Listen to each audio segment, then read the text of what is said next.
얼마 전에 여러분도 아마 뉴스 보신 분들도 계실 텐데 소록도의 천사 마가렛 간호사가 선종하셨다. 하나님 품에 안겼다라는 이야기를 들었을 것입니다. 그렇죠?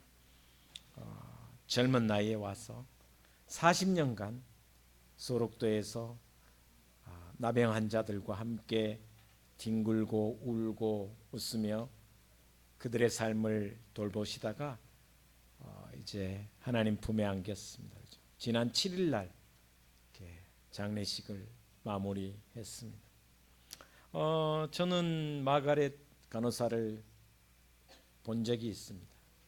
80년도에 봤으니 거의 한 40년 가까이 된 것 같습니다. 소록도에 한 4번 정도 갔는데 한 2번밖에 못 봤습니다. 며칠을 머물면서도 한 2번 정도밖에 보지를 못했는데 천사라. 소록도의 천사, 한센인의 천사 그렇게 불러졌습니다. 날개는 없습니다. 어쨌든 귀한 삶을 살다가 하나님 품에 안기셨습니다. 제가 오늘 나병 이야기, 한센병 이야기를 좀 하려고 합니다. 나병은 나균이라는 바이러스가 사람 몸에 들어와 고통을 주는 질병입니다. 의사였던 한센이라는 사람이 발견해서 한센병이라고 칭하기도 합니다. 나병은 오랜 기간 잠복 기간이 있습니다. 길게는 평균적으로 5년 이상 잠복을 합니다. 10년, 20년 가까이 잠복하는 사람도 간혹 있기도 합니다. 종기가 나기 때문에 다른 피부병이라 그렇게 생각하는 경우가 사람들이 처음에는 많습니다. 그냥 일반적인 피부병과 비슷하기 때문에 종기인가? 라는 생각이 드는 경우도 많다고 합니다. 근데 이 나병은 특징이 있습니다. 나병이 드러나기 시작하면서부터 감각이 사라지기 시작합니다.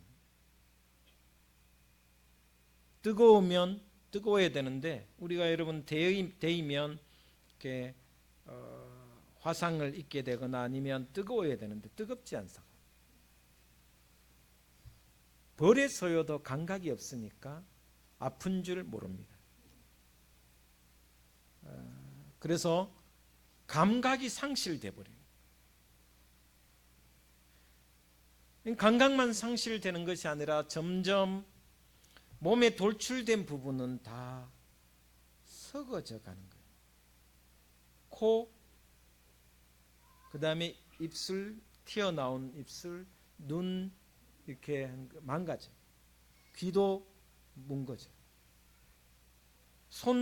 손도 마찬가지입니다. 돌출된 발가락, 손가락 다 이렇게 망가집니다.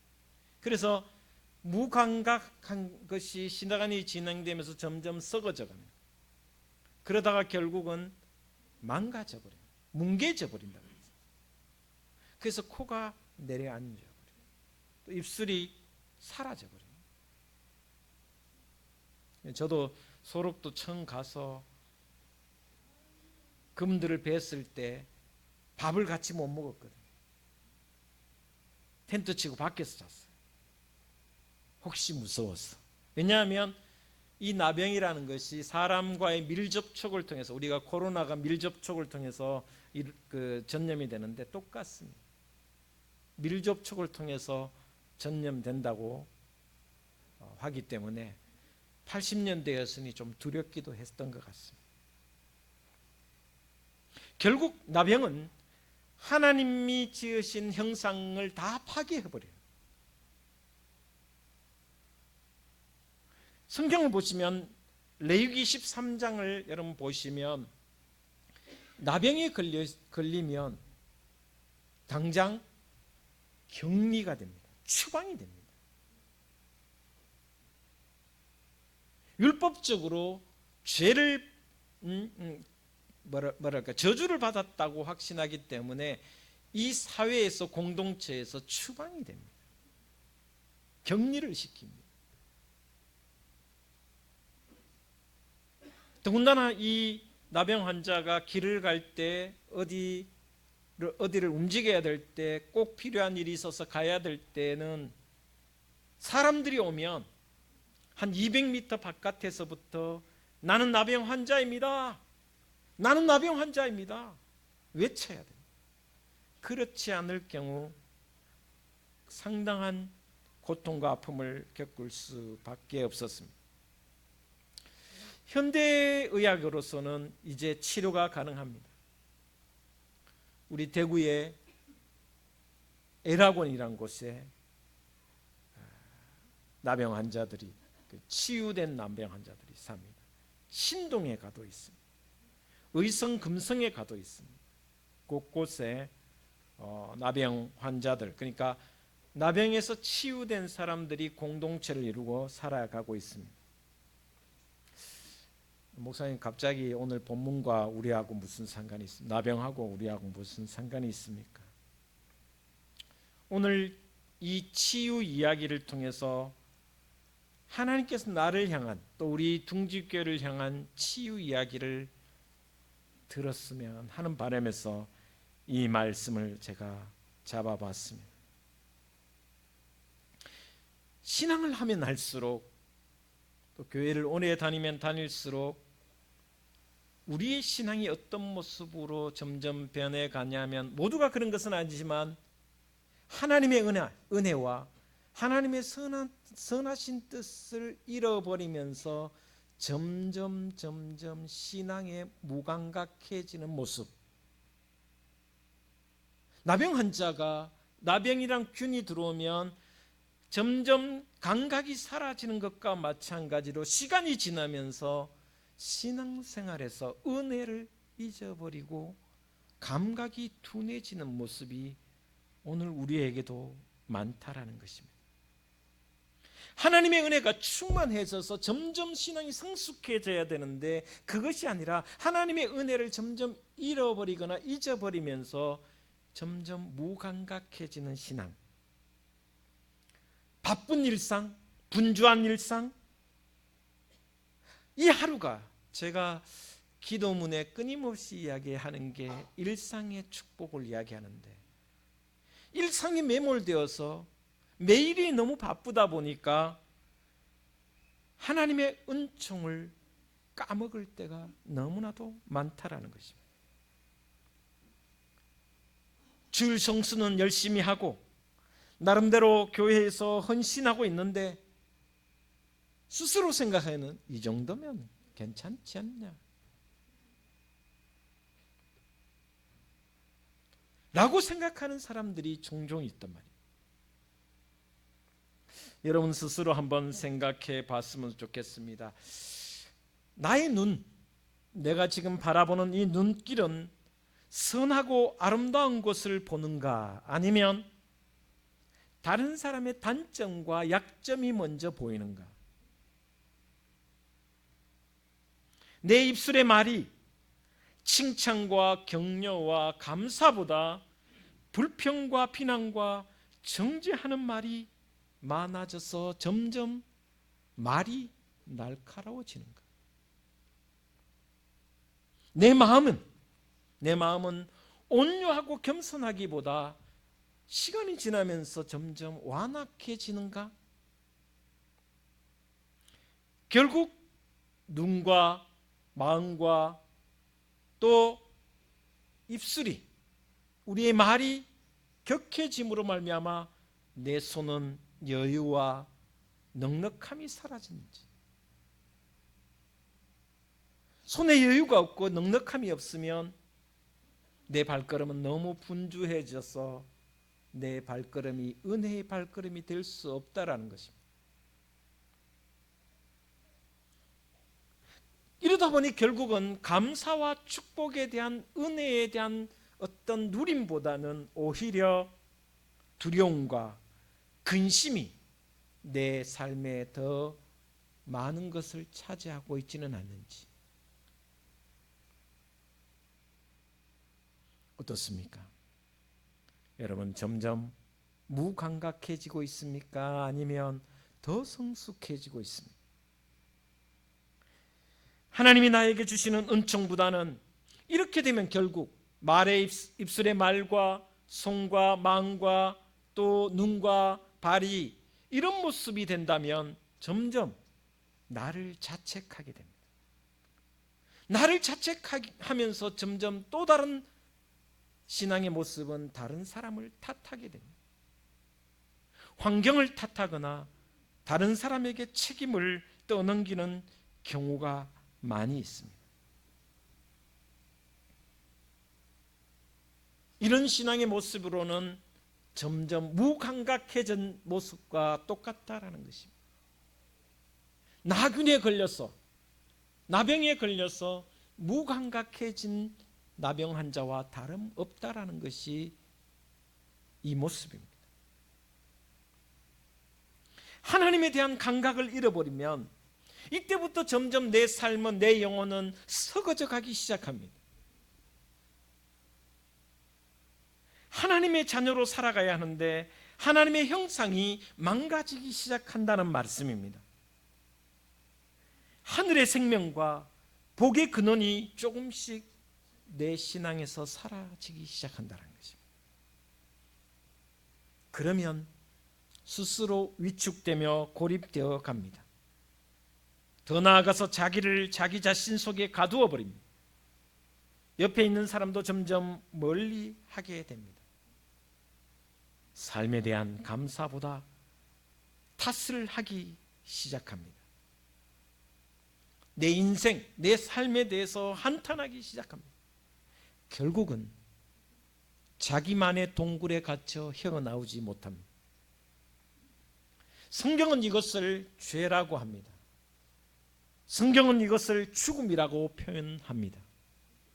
이미 죽음 아래 놓여 있다라고 표현을 합니다. 죄 아래 놓여 있다고 생각하고 판단하고 또 이야기를 합니다. 여러분, 혹이나 내가 여러분의 신앙이 나병 환자와 같이 무감각해지며 점점 내 영혼이 썩어져 간다면 결국 우리의 형상, 하나님의 형상으로 지은 우리의 형상이 무너질 것은 불을 보듯 뻔한 것입니다. 거꾸로 여러분 한번 생각해 보십시오. 내 말은 어떤가? 내 눈은 어디를 보고 있는가? 내 손과 내 마음은 어떤 모습이고 어떤 태도이고 내 발걸음은 어디를 향하는가? 이것이 영적 지표가 될 수가 있습니다. 오늘 본문을 살피면서, 오늘 본문을 다시 돌아가면서 여러분의 영적 상태를 점검하고 이 이야기가 곧 저와 여러분의 이야기가 되었으면 하는 바람입니다. 혹이나 내가 이런 영적인 무감각한 상태에 처해졌다면 나는 어떻게 해야 되는가? 나는 어떤 태도를 취해야 되는가? 그리고 주님은 나에게 어떻게 행하시는가에 대해서 오늘 본문 말씀 40절, 41절에 표현해 주고 있습니다. 40절은 나병 환자가 주님께 나아갔던 모습이고 41절은 주님께서 그 나병 환자를 향한 마음과 치유하심에 대한 이야기입니다. 먼저 40절을 같이 한번 읽어보도록 하겠습니다. 같이 보겠습니다. 시작. 한 나병 환자가 예수께 와서 꿇어 엎드려 간구하여 이르되 원하시면 저를 깨끗하게 하실 수 있나이다. 아멘. 여기 단어 예수께 와서, 예수께 와서. 두 번째 꿇어 엎드려. 세 번째 원하시면 하실 수 있나이다.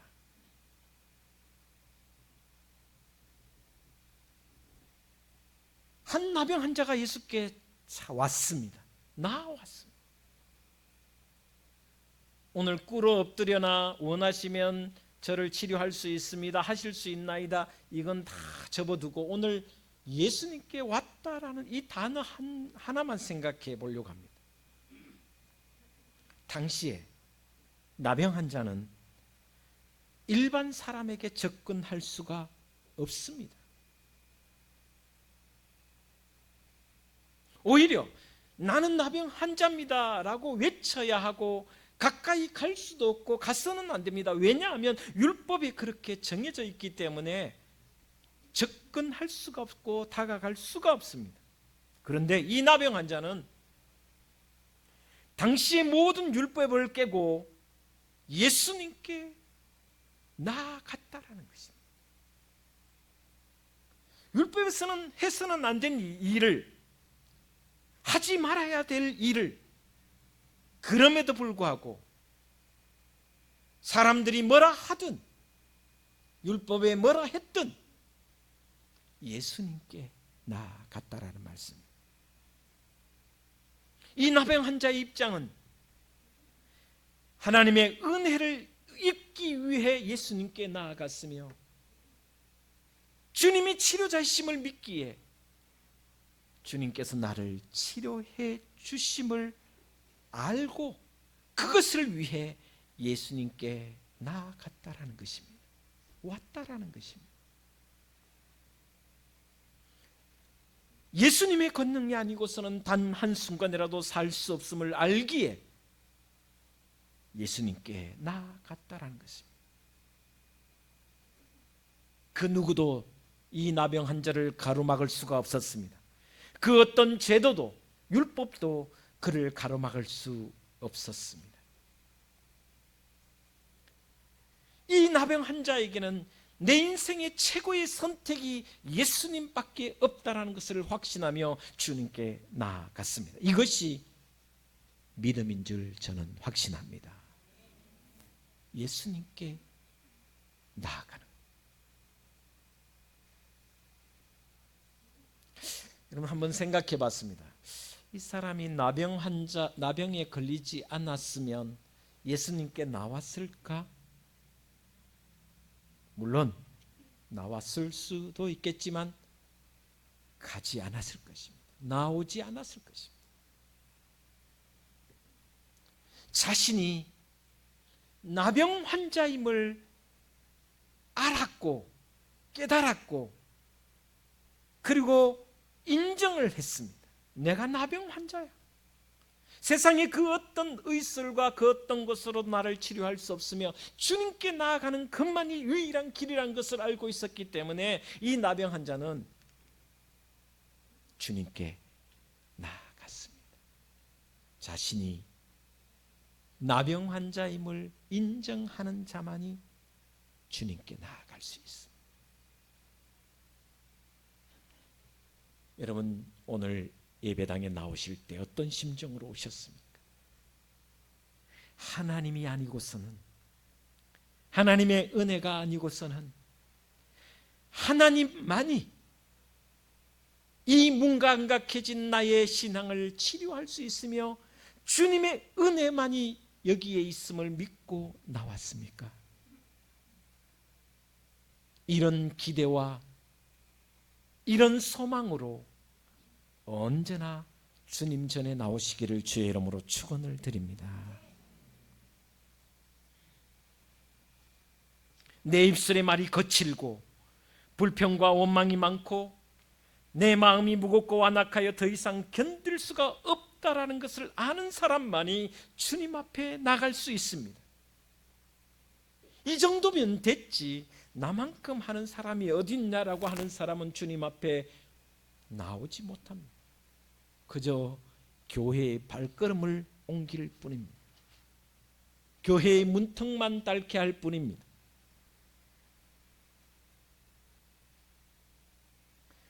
여러분이 교회에 오실 때, 예배를 드리실 때, 주님 앞에 나오실 때 이 기대와 이 소망으로 나와 주님의 은혜를 한없이 잊고 가 무감각한 내 신앙이 정말 하나님 보시기에 기뻐하는 신앙과 또한 감사하는 신앙으로 날마다 변화되기를 주의 이름으로 축원을 드립니다.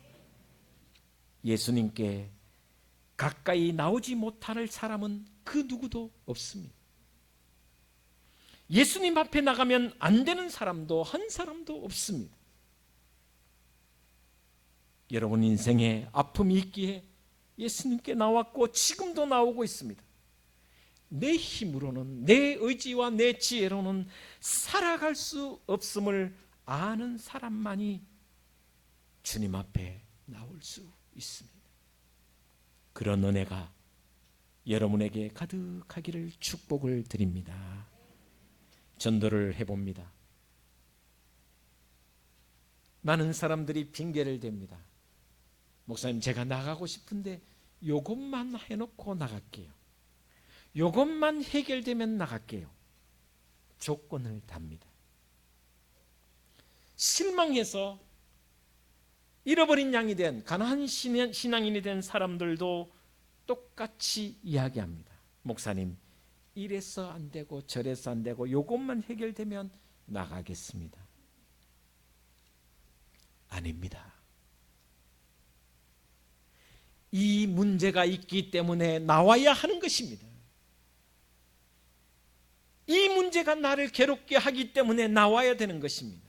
그래서 예수님은 말씀하십니다. 수고하고 무거운 짐진 자들아 다 내게 오라. 내가 너희를 쉬게 하리라. 시편 기자는 이렇게 말씀하십니다. 하나님께 가까이 나아가는 자가 복이 있다라고 말씀해 주고 있습니다.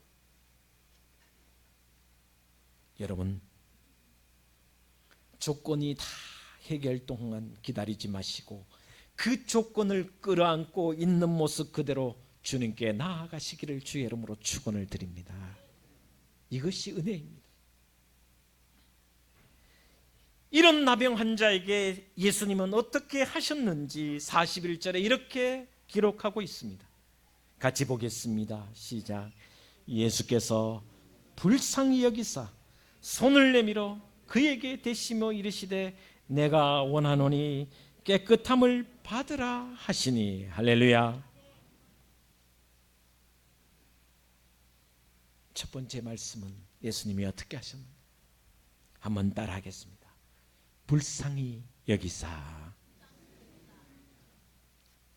그냥 단순하게 불쌍히 여겼다라는 뜻이 아니고 영어 번역이나 또 다른 성경 번역에 보면 이렇게 이야기했습니다.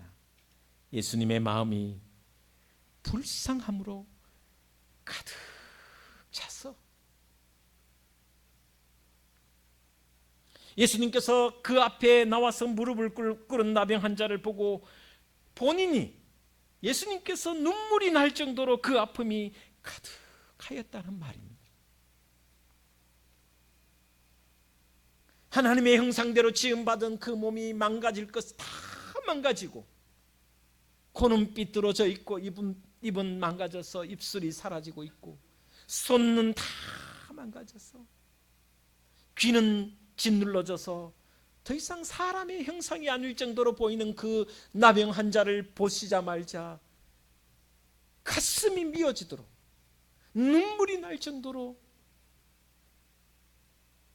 불쌍히 여겨졌다는 것입니다. 여러분 주위에 이런 사람이 없습니까? 그 영혼이 불쌍해져서 겉으로 보기에는 다 멀쩡해 보이지만 그 영혼이 불쌍해서 내 가슴에서 눈물이 날 정도로 불쌍히 여기는 예수님의 마음, 이 마음, 예수님의 마음이 저와 여러분의 마음이 되시기를 주의 이름으로 축원을 드립니다. 예수님은 왜 그렇게 되었냐고 질문하지 않습니다. 너 왜 이렇게 되었냐고, 너의 죄가 뭐길래 이렇게 되었냐고 말씀하시지 않았습니다. 한 번도 예수님은 정죄하거나 꾸짖거나 자신의 삶을 그 사람의 삶을 되돌아보며 네 왜 이렇게 되었냐고 하지 않습니다.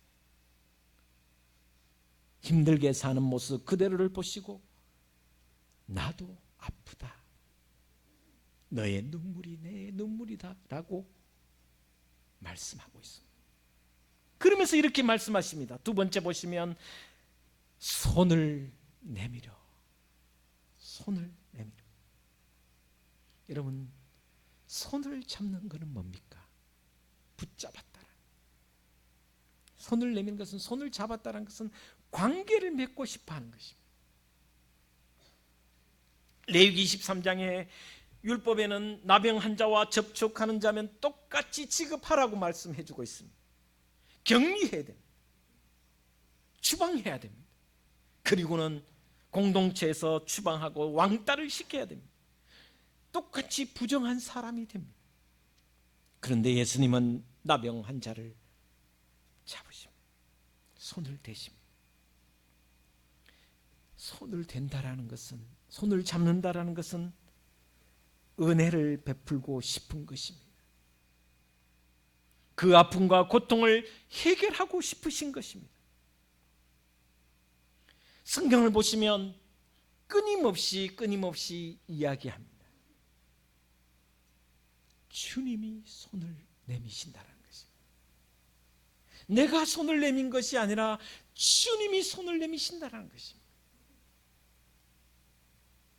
여러분, 오늘도 주님은 이곳에 오셔서 여러분의 모든 무감각해진 신앙을 살피시며 여러분의 손을 잡아주시는 줄 믿습니다. 그 은혜가, 그 감격함이 여러분의 신앙에 가득해지기를 주님의 이름으로 축원을 드립니다. 찬양 한 곡 했으면 좋겠습니다.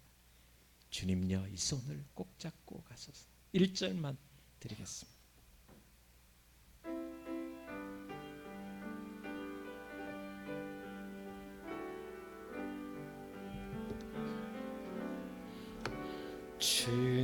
주님여 이 손을 꼭 잡고 가소서.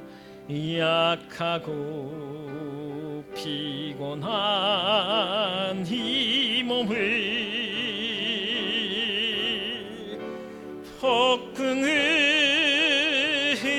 감싸 해치사 빛으로 손잡고 날 인도하소. 1절 한 번 더 하겠습니다. 주님여 이 손을 꼭 잡고 가소서. 약하고 피곤한 이 몸을 아멘 폭풍을 감싸 해치사 빛으로 손잡고 날 인도하소서.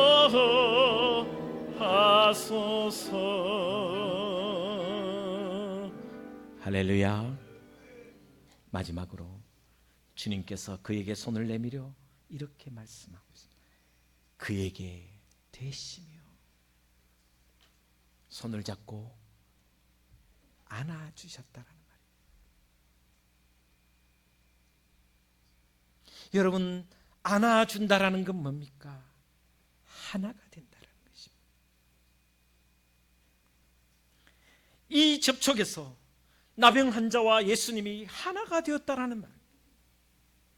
이 접촉에서 주님의 권능이 연합하여 치유가 된다는 말씀입니다. 하늘 생명의 열매가 그 나병 환자에게 맺힌다라는 의미입니다. 뭉개진 것을 치유하신다는 말씀입니다. 여러분, 오늘도 주님은 우리에게 오셔서 손을 내밀어 우리를 안아주시며 주님의 권능을, 주님의 은혜를, 하늘의 생명을 우리에게 전해 주시는 줄 믿습니다. 그 은혜를 예배마다 체험하시기를 주의 이름으로 축원을 드립니다. 예수님이 은혜 베풀지 못할 사람은 그 누구도 없습니다. 예수님의 은혜를 입지 않고 살아갈 사람은 그 누구도 없습니다. 내 손과 입과 마음과 눈과 손과 발이 다 망가져 하나님의 형상이 사라져도 주님 앞에 나가기만 하면 주님은 모든 것을 회복시켜 주실 줄 믿습니다. 그런 은혜가 있는 저와 여러분의 신앙이 되시기를 주의 이름으로 축원을 드립니다. 민수기 6장에 이렇게 말씀합니다. 여호와는 내게 복을 주시고 너를 지키시기를 원하며 여호와는 그 얼굴을 너에게 비치사 은혜 베푸시기를 원하며 여호와는 그 얼굴을 너에게로 향하여 드사 평강 주시기를 원하노라. 기도하겠습니다. 주님, 다시 말씀 앞에 섭니다.